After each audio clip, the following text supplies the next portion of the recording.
अस्सलाम वालेकुम नाज़रीन, बात करेंगे फिलाडेल्फिया कॉरिडोर बॉर्डर जोन के बारे में। फिलाडेल्फिया कॉरिडोर बॉर्डर जोन क्या है जिसे इसराइल कंट्रोल करना चाहता है? गजा और मिस्र के दरमियान राहदारी पर इसराइल का कंट्रोल, जैसा कि इसके वजीर आजम बेंजामिन नेतन्याहू ने मुतालबा किया है, का असल मतलब गजा की पट्टी पर मुकम्मल कब्जा करना होगा। इसराइल ने कहा है कि वो गजा और मिस्र के दरमियान पूरे सरहदी इलाके का कंट्रोल हासिल करना चाहता है। इससे यह इशारा मिलता है कि गजा पर इसकी वहशियाना जंग कहीं भी खत्म होने के करीब नहीं है। इसराइली वजीर आजम बेंजामिन नेतन्याहू ने हफ्ते के रोज हफ्तावार न्यूज कॉन्फ्रेंस में कहा कि फिलाडेल्फिया कॉरिडोर हमारे हाथों में होना चाहिए और इसे बंद कर देना चाहिए ताकि तल अबीब की ख्वाहिश के मुताबिक सिक्योरिटी के मकासद को यकीनी बनाया जा सके। मैसूर इलाके में इसराइल की जंग में 21,000 से ज्यादा फलस्तीनी शहीद हो चुके हैं। अब जबकि लड़ाई अपने 13वें हफ्ते में दाखिल हो चुकी है, राहदारी की क्या अहमियत है, इसराइल क्यों कंट्रोल चाहता है और इसके क्या मुज़मरात हो सकते हैं? फिलाडेल्फिया कॉरिडोर क्या है? फिलाडेल्फिया कॉरिडोर, जिसे फिलाडेली रूट के नाम से भी जाना जाता है, जमीन की 14 किलोमीटर लंबी पट्टी है जो गजा और मिस्र के माबैन पूरे सरहदी इलाके की नुमाइंदगी करती है। इसे मिस्र के साथ 1979 के अमन मुआहदे के हिस्से के तौर पर इसराइली मुसल्लह अफवाज के जेर कंट्रोल बफर जोन के तौर पर कायम किया गया था, जिस पर इसकी निगरानी थी। इस मुआहदे के तहत जजीरा नुमा सीना पर इसराइल के कब्जे को खत्म किया गया और नहर सुइज को दोबारा खोल दिया गया। इसका मकसद गजा की पट्टी के अंदर फलस्तीनियों के हाथों तक हथियारों और मवाद को पहुंचने से रोकना था, जिस पर इसराइल ने कब्जा किया था, और लोगों को आजादाना फलस्तीनी सरजमीन और मिस्र के दरमियान नकलो हरकत से रोकना था। नेतन्याहू ने हफ्ते के रोज कहा कि इसे बंद कर देना चाहिए। उसने कहा कि यह बात वाज़ेह है कि हम जिस तरह फौज को खत्म करना चाहते हैं, कोई और हल इस बात को यकीनी नहीं बनाता। इसराइल ने मजीद ये भी इशारा दिया कि जंग मजीद कई माह तक जारी रह सकती है।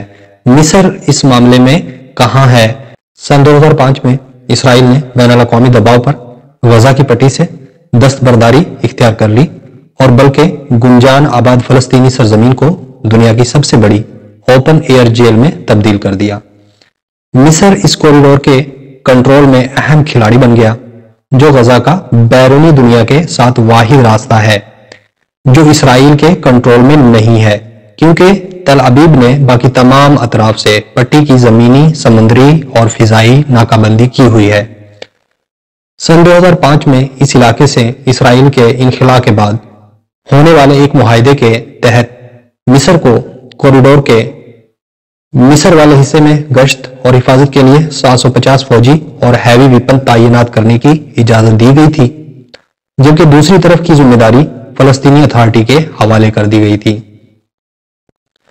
लेकिन इसराइली इनखला के तकरीबन 2 साल बाद हमास गजा की पट्टी पर मुकम्मल कंट्रोल हासिल कर चुकी थी और हालात बदल गए। मिस्र का कहना है कि वो कई सालों से फलस्तीनियों की जानिब से हथियारों और लोगों की स्मगलिंग के लिए खोदी गई सुरंगों को तबाह करता रहा है, लेकिन इसराइल ने काहिरा के इकदामात की अफादियत पर सवाल उठाया है। अब इसराइल सरहदी इलाके का मुकम्मल कंट्रोल चाहता है, जिसमें अहम रफा क्रॉसिंग भी शामिल है, जिसके बारे में इसराइल का ख्याल है कि इसी से इसराइल की सिक्योरिटी को यकीनी बनाया जा सकता है। लेकिन ये गजा की पट्टी पर मुकम्मल कब्जा करने के मुतरादिफ होगा, जिस पर इसराइल और अमेरिका का पब्लिकली इख्तलाफ नजर आता है।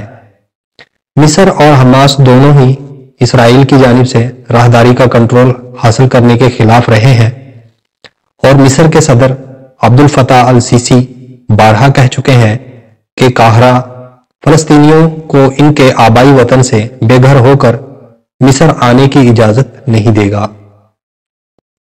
इसराइल के इस पर क्या मकासद हैं? अमेरिकन यूनिवर्सिटी ऑफ बैरूत के एक सहाफी और मुमताज प्रोफेसर रामी खूरी के मुताबिक नेतन्याहू अपने मकामी लोगों को एतमाद में लेना चाहता है। इसराइली नेतन्याहू से जंग से निपटने और गजा में मौजूद दर्जनों कैदियों को वापस लाने में इनकी नाकामी पर नाराज हैं اور نیتن اپنی عوام کی جانب سے مسلسل تنقید کا نشانہ بنا ہوا ہے۔ ذرائع کے مطابق اس کے ساتھ ہی اسرائیلی وزیر اعظم فلسطینیوں میں مزید خوف پیدا کرنا چاہتا ہے اور امریکہ اور مصر کے ساتھ مذاکرات میں اپنا مفاد حاصل کرنا چاہتا ہے۔ وہ جو کچھ بھی کہتا ہے اس کے متعدد سامعین ہوتے ہیں، اس کے کئی مقاصد ہوتے ہیں اور اپنے علاوہ ان کے نزدیک کسی چیز کی کوئی اہمیت نہیں ہے۔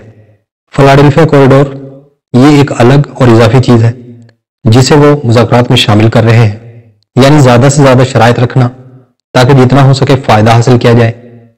ذرائع کے مطابق مصر اسرائیل کو راہداری کا کنٹرول دوبارہ دینے اور دہائیوں بعد وہاں فوجی موجودگی قائم کرنے پر راضی نہیں ہوگا۔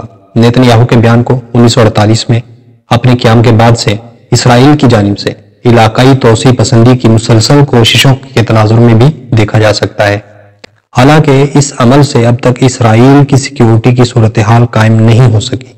جس قدر وہ توسیع کرتے ہیں ان کو اتنا ہی زیادہ زمین کو کنٹرول کرنا ہوگا، اتنا ہی زیادہ وہ لوگوں کی زمینوں پر قبضہ کر کے اور لوگوں کو ان کے گھروں سے باہر نکال کر محفوظ ہونے کے اتنے ہی زیادہ اقدامات کرنا ہوں گے۔